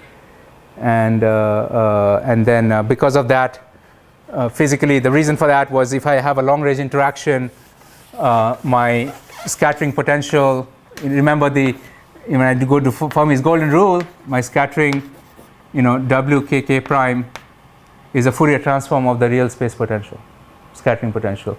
So if in real space it's very long range, in K space it becomes very short range in K space. Does that make sense? I mean, we had talked about that part in the last class, which means this is K minus K prime. This is the electron before and after scattering vector. Okay, so it favors very small angle scattering. If the electron is going this way, it favors this very small angle scattering over, so that's called not an isotropic. It's very not non-isotropic scattering.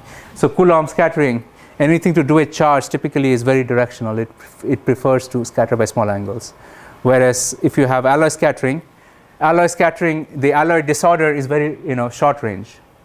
If I have aluminum instead of gallium, it is only in one unit cell.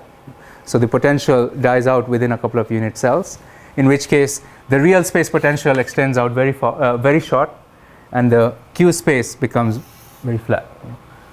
Does that make sense? In K space, it becomes flatter. That means it doesn't, it has no preference for small or big angle scattering. So that's why it's isotropic. All Ks, it scatters this angle equally, scatters this electron to this state equally as it would do to a backscatter. It doesn't, distinguish between the two. So that's what we mean by isotropic versus not isotropic. Yeah. So a lot more details in transport. Wish we had more time in this course, but I want kind of stop at some point. But if there are some more questions, I would like to answer them, and kind of just get one more topic going before we end the class today. Any more questions on? Yeah.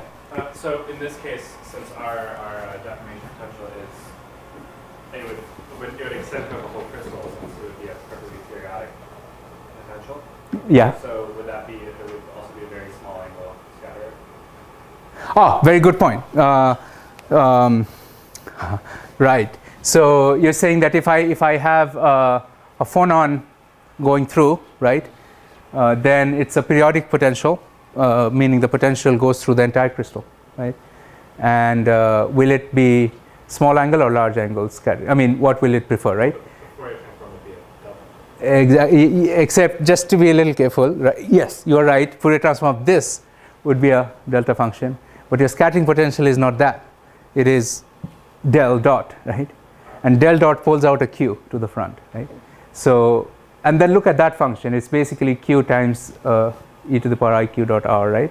And whatever is the Fourier transform, that tells you what is the angle dependence, whether it favors small, large. If you get into some details of it, this is what leads to what's called Cherenkov scattering and all that. It has certain angle dependence. It cannot scatter more than that. It cannot scatter less than that. It has all these interesting angle dependencies that you can get out of this sort of picture. But I'm not getting into that at this point. But you're right. I mean, you take this and you take its Fourier transform and you say plot it versus q. You will see what angular dependence it is going to lead to. So, yeah. Every scattering mechanism, same deal. You can do this Fourier. So if it was, if this q didn't come out, then you are right that it will be a delta function, and it only scatters specific k to specific k primes. Only that k would be allowed, right? Any mode. Okay. So any more questions? If not, we have like about 10 minutes. So I just want to introduce the next topic, which is the photons. And what I want to say is it's very similar to what we have done till now. And I kind of tried to point out a few things. But in terms of the photons, we want to start with this problem that look, you have semiconductors of various band gaps, ranging from infrared. Infrared materials, small band gaps, to visible and blue and green and violet and ultraviolet and all that, right? So you can choose these materials and then say that if I were to actually make right, so if I were to say use gallium nitride or indium phosphide or anything like that, and I now shine light on the semiconductor, instead of a phonon wave and heat, I have light shining on it. How do the electrons in the crystal interact with light? That's really the question for optical photonics. And the way we're going to solve this problem is by first looking at what happens when I take a chunk of semiconductor and I do an experiment. And the experiment is the following: that I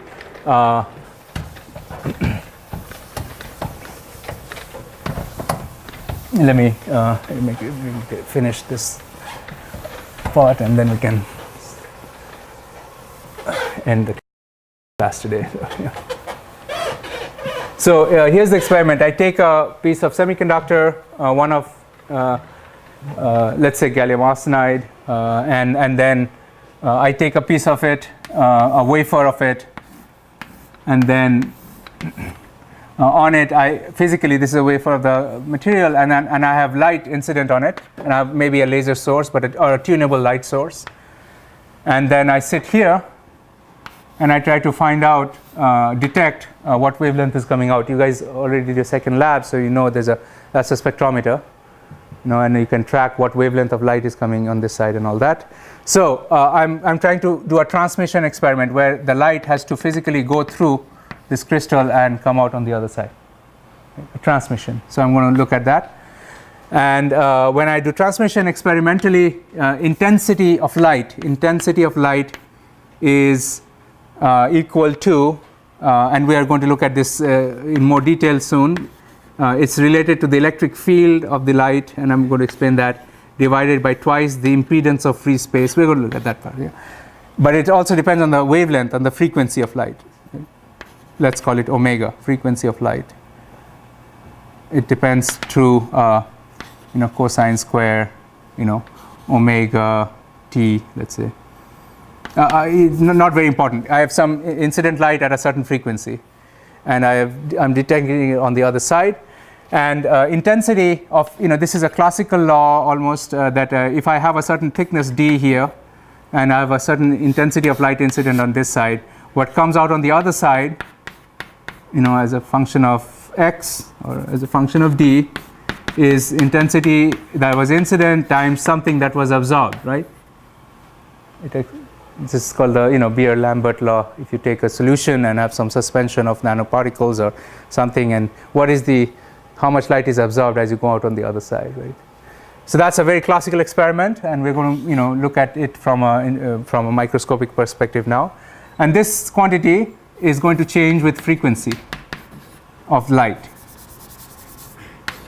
at d. It's going to change with frequency of light. As we tune the frequency of light here, we're tuning the energy of the photon, and the photon energy, if frequency is omega, photon energy is h bar omega. Right? That's the nature of light. If the frequency of light is omega, then that light is being carried by a lot of photons. Each photon has an energy h bar omega. This is what this is the photoelectric effect, the birth of quantum mechanics, and all that. So that's just like a phonons. If your frequency is omega, energy is h bar omega. Same thing for photons. Yeah. And the nice thing about photons is omega is very well defined. It's speed of light times the q or the k or 2 pi by wavelength. Just like sound velocity. Same thing. Any wave has that sort of property. Okay, so now if I now try to do this experiment and I start tuning my omega, make my photon energy start from very small energies and I start increasing it, and I do this experiment and I plot what is this absorption coefficient, how much of my light am I losing as light goes through a semiconductor crystal. And that's the plot shown here, schematically at least, and it's reasonably accurate. So as I have light of very, very low photon energies, like 1 milli-electron volt on the left side here, right? Then I have a certain absorption coefficient, and that coefficient is this is of course has to have units of 1 over length, right? And it's typically in 1 over centimeters.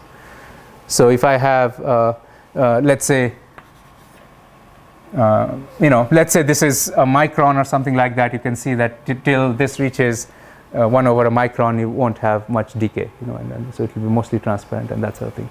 So anyway, so the photons are going through, and then the electrons in the semiconductor are sitting, and here's how we're going to start the problem out. We have a valence band that is going to be completely full of electrons. So this is a semiconductor in its equilibrium state, if you might, and I'll have a conduction band where the conduction band states are completely empty. So these are filled, and we'll call it occupation function of the valence band is 1. Occupation function of conduction band is 0. So conduction band states are empty, valence band states are full. I have photons coming in. The photon that comes in has an energy of h bar omega. Right, that's the energy of the photon, right? And obviously, that there's one of the characteristic things about the semiconductor is another energy, and that's the band gap of the semiconductor, right? So first things first, you expect that as I if I have a very small photon energy, then it's going to go through the crystal because it cannot excite any electrons. Does that make sense? I mean, the minimum energy it requires in this picture is the band gap. Right? So because below that energy, it has very little chance of doing anything. So if I were to sketch the absorption coefficient of a semiconductor, I'm going to call it alpha 0, and this is what's called the equilibrium absorption coefficient, alpha sub 0. What's the strength with which it can absorb photons? So if I have a 3-dimensional semiconductor, rather if I have a semiconductor, you can see that I'll get a sharp edge, which is the band gap, before which there will be very little absorption, okay? And then you'll have a certain jump, and we'll see that this quantity, the absorption coefficient at any frequency, is going to be a certain constant, C0, times a joint density of states, and this is basically it's proportional to density of states, and it will be, let's call it G sub J. It's kind of joint density of states minus Eg. All it's saying is, this is the standard density of states, but with a mass which will have both the conduction and the valence band, and the photon energy will be mixed in here too. So it will be very interesting. We'll see that. All of these things will come out very nicely, that the absorption coefficient in general is a constant times the joint DOS. And what I mean by joint DOS here is this is the density. Remember, till now we have talked about density of states of the valence band, okay, is very well defined. Density of states of the conduction band, very well defined, right? But this density of states is combines because the photon takes an electron from the valence band and puts it in the conduction band, right? It kind of, that's the origin of the name. It's a joint density of states because if there's a valence band and if there's nothing in the conduction band, if I look at states here, there's nothing here. So, it doesn't, there's no density of states for that process to occur. So, and it also depends on the photon energy. So all three are involved here, and that's why it's called the joint density of states. As an example, we'll see that this quantity, essentially this quantity is just the same shape as the, if I have a 3D semiconductor, it will go as square root function. If I have a 2D quantum well, it will go as steps. If I have a 1D, it will go as 1 over square root and all that sort of things. Okay, so that is just the band edge, and this process is called the interband transition. Okay, interband transition, which is from valence band to conduction band states, okay? And that is kind of the strongest interaction here. The order of magnitude is of the order, the number you'll get, these magnitudes are, when it becomes useful, is of the order of 10 to the power 5 inverse centimeter. That's your alpha absorption coefficient. 10 to the 5 inverse centimeter, or the order of magnitude is 100 nanometer. 100 nanometer, if the light is going through with an energy larger than the band gap and it goes through 100 nanometer, its intensity drops by a factor of E, 2.7. That's the order of magnitude.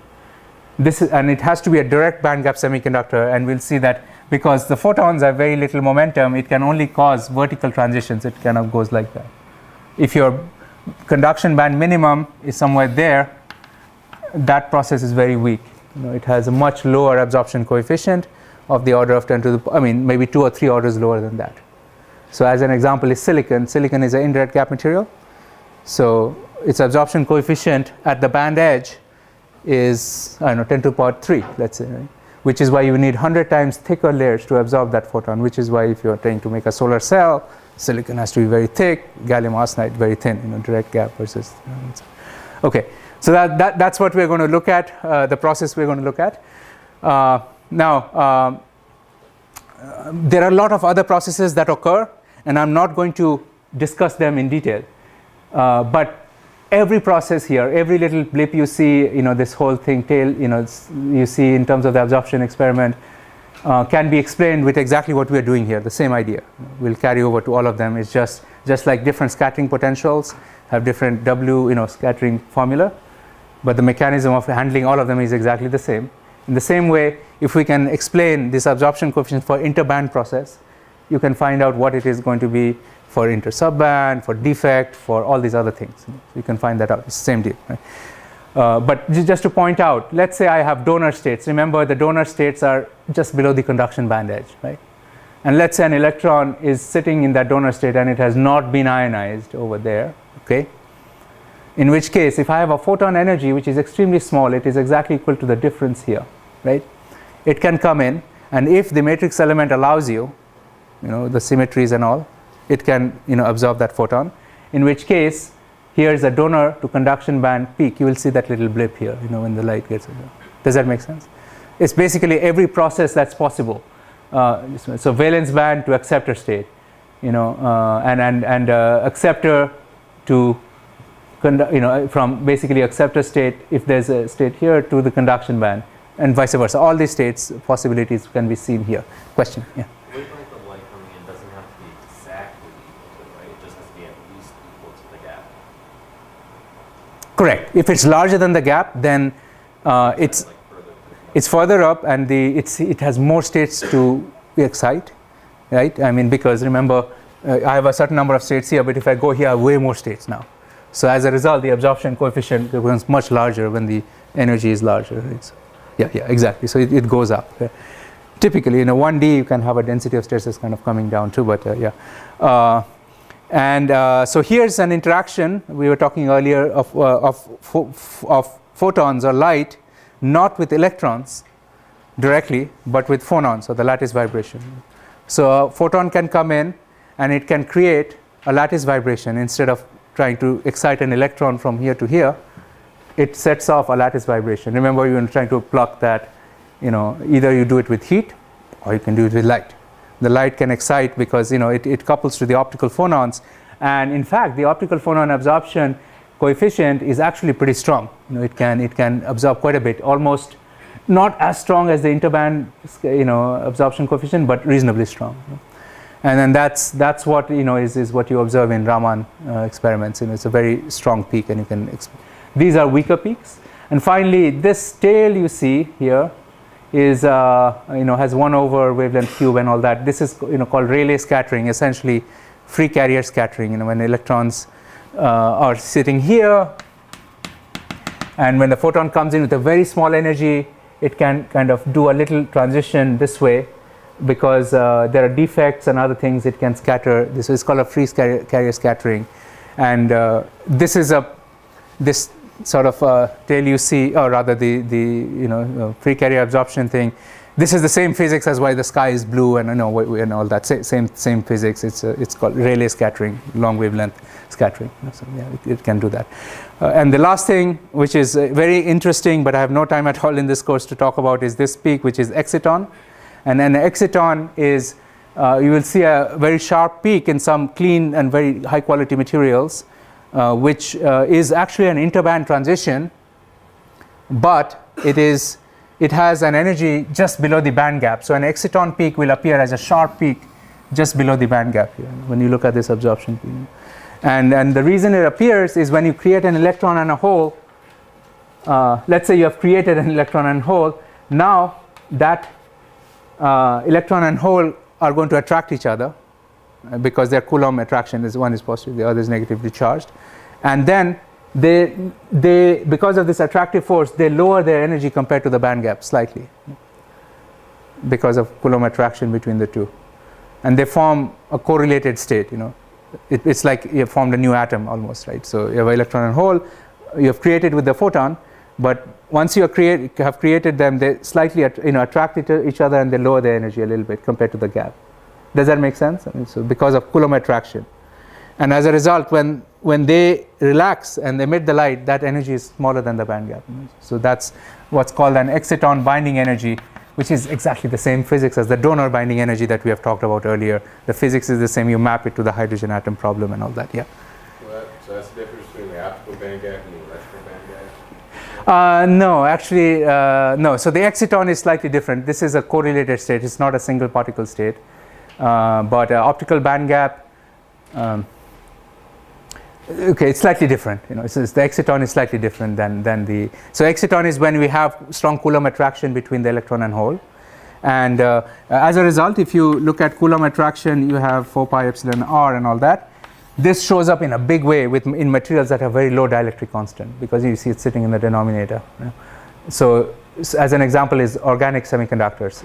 This is excitonic interaction is very strong in organic semiconductors because the atoms are dispersed very far apart.